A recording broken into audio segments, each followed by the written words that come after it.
বলেন।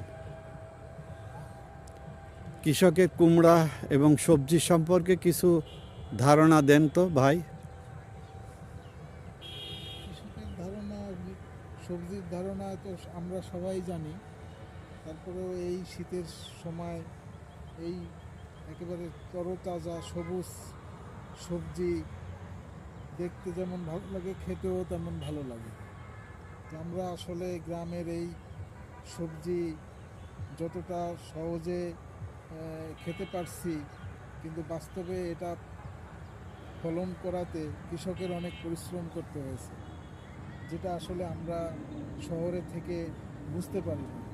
কিন্তু প্রকৃত অর্থে কৃষক এগুলা পরিশ্রম করেই এরা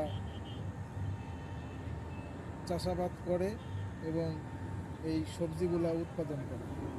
ধন্যবাদ।